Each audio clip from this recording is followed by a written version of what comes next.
आपको लगे कि मुझे इस कार्य के लिए जाना है और ये मेरा कार्य सफल होना चाहिए, ये कार्य मेरा रुक रहा है, इस कार्य में बांधा आ रही है, ये कार्य मेरा अटक रहा है, उस दिन सफेद आंकड़े की जड़ को थोड़ा सा घिसकर और घिसने के बाद उसको अष्ट विनायक में से किसी भी एक विनायक श्री गणेश जी का नाम लेकर अपने मस्तक पर थोड़ा सा तिलक उस सफेद आंकड़े की जड़ का लगाकर चले जाइए।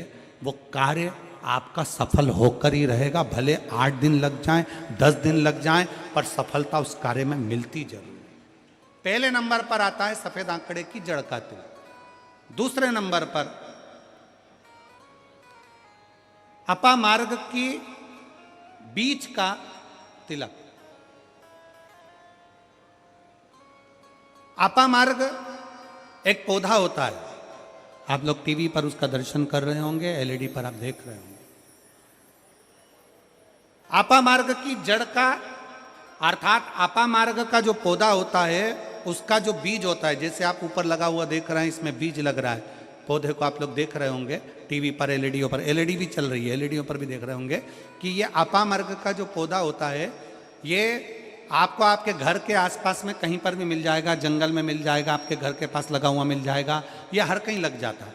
अपामार्ग का जो पौधा होता है, इसका जो बीज होता है, इसका जो फल होता है, फल में जो बीज होता है, इस बीज को सुखा लिया जाता है, सुखाकर इसको पीस लिया जाता है और पीसकर इसको जहां पर भगवान शंकर का शिवलिंग है, शिवलिंग का जल बहकर जहां से नीचे गिरता है, उसको समझ लें, थोड़ा सा आप लोग ध्यान में आ जाएगा आप लोगों के।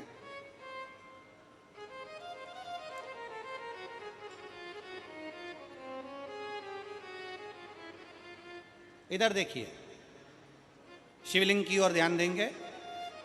यहां जो व्यासपीठ के सम्मुख में शिवलिंग बना है, यह शिवलिंग, और शिवलिंग के सामने से जो जल बहकर जो जल नीचे की ओर आ रहा है, शिवलिंग के सामने से जल बहकर जो नीचे की ओर आता है, ये जो भाग होता है, इस भाग पर अपामार्ग का जो बीज होता है सूखा हुआ, जिसको आपने पीसा है, उसको यहाँ लगा दिया जाता है, उसी को वापिस लेकर आया जाता है और उस बीज का जो चंदन होता है, जिसको अपन पानी में मिलाकर सिर पर लगाते हैं, कोई व्यक्ति आपका अगर धन लेकर चले गया, कोई व्यक्ति आपकी संपदा लेकर चले गया, कोई कार्य आपका बहुत दिन से कोर्ट में, अदालत में चल रहा है, लगभग 1 महीना इसका तिलक लगाना चालू कर दीजिए, दूसरे महीने में आपका धन आपके घर पर जरूर आएगा और आपका कार्य पूर्ण जरूर होगा। अपामार्ग का बीज का चंदन तिलक, अपामार्ग का तिलक हमें सुख प्रदान करता है। तीसरे नंबर पर होता है दुर्वा। क्या बोलते हैं इधर छत्तीसगढ़ में, दुबा बोलते हैं कि घास बोलते हैं? जो गणेश जी को चढ़ाते हैं, दुर्वा, दुर्बी, ठीक है, टीवी पर आप लोग देख रहे हैं, दर्शन कर रहे होंगे। दुर्वा, दुर्बी, जिसको छत्तीसगढ़ में दुर्बी कहते हैं, दुर्वा कहते हैं, जो गणेश जी को चढ़ता है, दुर्वा। अब आप सबको स्मरण में तो होगा कि दुर्वा कहाँ से प्रकट हुई है, तो शिव महापुराण की कथा में विष्णु पुराण को अगर हम अध्ययन करें तो विष्णु पुराण का स्मरण करेंगे, या कूर्म पुराण को पढ़ेंगे तो उसमें मिलेगा कि भगवान जब सुमेरु पर्वत को मंथन के लिए रखा गया था, तब वो पर्वत नीचे दबता जा रहा था, तब कच्छप भगवान अपनी पीठ पर उस पर्वत को धारण करे थे। कच्छप भगवान जब पीठ पर धारण करे तो समझ लो भगवान नारायण की जंघा पर ही वो पर्वत रखा हुआ था, जिसको घर्षण किया जा रहा था, घर्षण किया।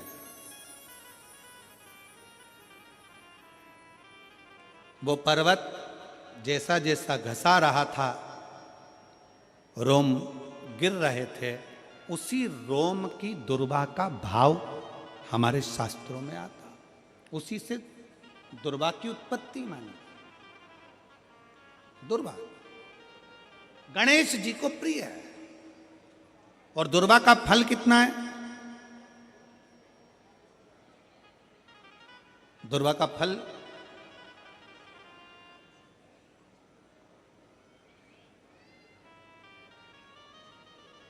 जब एक असुर ने उत्पात मचाया और गणेश जी के पास सूचना गई तो गणेश जी ने उस असुर को निगल लिया।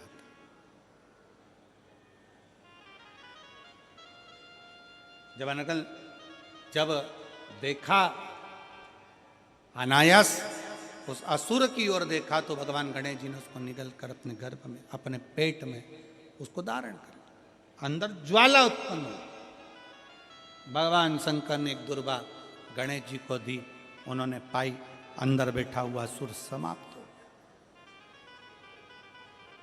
पाप कर्म हो, बेकार कर्म हो, गलत कर्म हो, असत्यता हो, या कई हमारे हाथों से हमारे द्वारा कोई पाप कर्म यदि हो जाता है, वैसे तो संपूर्ण विश्व में शिव महापुराण की कथा कहती है 4 स्थान पर प्रत्येक व्यक्ति से पाप होता है। पहला, झाड़ू लगाते समय छोटे छोटे जीव मर जाते हैं जिसका पाप माथे चढ़ जाता है। दूसरा, अग्नि जलाते समय छोटे छोटे पतंगे जल जाते हैं जिसका पाप मस्तक पर चढ़ जाता है। तीसरा, जल में कपड़े धोते समय, स्नान करते समय छोटे छोटे जीव मर जाते हैं जिसका पाप माथे चढ़ जाता है। चौथे नंबर का, चलकर जाते समय अपने पांव के नीचे, चप्पल के नीचे छोटे छोटे जीव मर जाते हैं जिसका पाप माथे चढ़ जाता है। शिव महापुराण की कथा कहती है एक दुर्वा शंकर जी को, एक दुर्वा गणेश जी को जब हम समर्पित करते हैं तो हमारे मस्तक का सारा पाप अपने आप समाप्त हो जाता है। दुर्वा में इतना तेज हो, दुर्वा। और शिव पुराण कह रही है तीसरे नंबर का तिलक है दुर्वा का। दुर्वा का तिलक, दुर्वा को चढ़ी हुई जब छोटी सी दुर्वा लेकर उसको सूखने के बाद भस्म बनाकर शंकर को चढ़ाकर उस भस्म को लाकर मस्तक पर यदि तिलक लगाया जाए, उस दुर्वा का तिलक यदि मस्तक पर लगाया जाए, कोई व्यक्ति तुमसे कह दिया कि तेरे बस का ये नहीं है, कोई ने कह दिया तू ये सरकारी नौकरी पा ही नहीं सकता, कोई ने कह दिया कि तू ये काम कर ही नहीं सकता, तू मकान बना ही नहीं सकता, कोई ने कह दिया तेरी दुकान चलेगी ही नहीं चाहे कितनी खोल ले, अगर आपका कोई आत्मबल नीचे गिराता है तो 20 दिन तक दुर्वा का तिलक यदि मस्तक पर लगाया जाए तो आत्मबल भी बढ़ता है और कार्य सिद्ध होता है। ये दुर्वा तिलक की महत्व।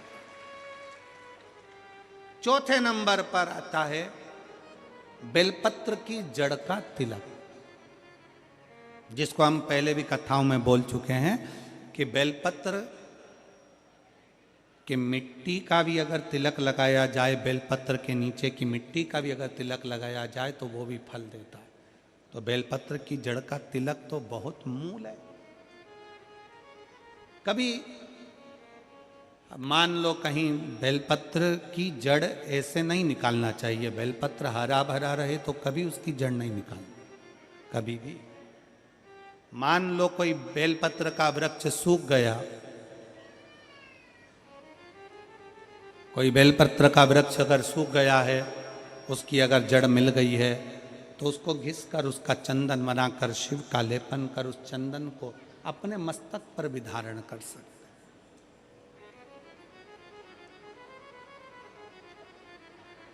क्या होगा उससे?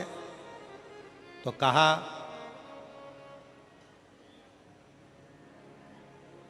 किसी व्यक्ति को कोई कार्य के हेतु आपने बोला है और वो व्यक्ति कार्य से इनकार कर रहा है, मना कर रहा है कि ये मेरे बस का नहीं है, मैं नहीं करूंगा, उठाओ तुम्हारी फाइल लेकर जाओ यहां से, ये मैं नहीं करूंगा। तुम्हें लग रहा है कि ये केस मुझे जीतना है और मैं सत्य हूं और मेरा केस मुझे जीतना है और असत्यता भारी पड़ रही है, झूठ भारी पड़ रहा है, उस समय पर बेलपत्री का चंदन का तिलक या बेलपत्री के वृक्ष की मिट्टी का तिलक व्यक्ति को सफलता जरूर देता है। उस तिलक को धारण जरूर करना चाहिए,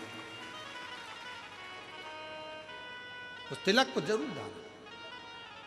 बेलपत्र का तिलक, बेलपत्र की मिट्टी का तिलक, बेलपत्र के वृक्ष के नीचे बैठकर करा गया भजन, बेलपत्र के वृक्ष के नीचे बैठकर करी गई साधना, बेलपत्र के वृक्ष के नीचे बैठकर करी गई आराधना हमें फल प्रदान करती है। और मैं संपूर्ण देशवासियों को इसके लिए बहुत बहुत साधुवाद देता हूँ, बहुत बहुत बधाई देता हूँ कि जब वृक्षारोपण कराया जाता है विठले सेवा समिति द्वारा, सारे शिव भक्त अपने अपने क्षेत्र में बेलपत्री का पौधा लगाते हैं और बेलपत्री के वृक्ष को बड़ा करते हैं। उसके लिए आपको साधुता देते हैं।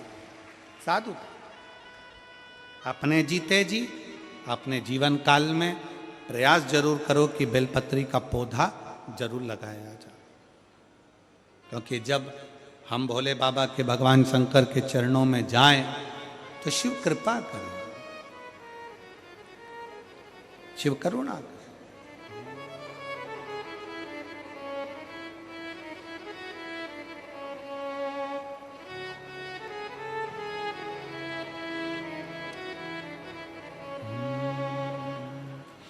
और काहे की नैया बनी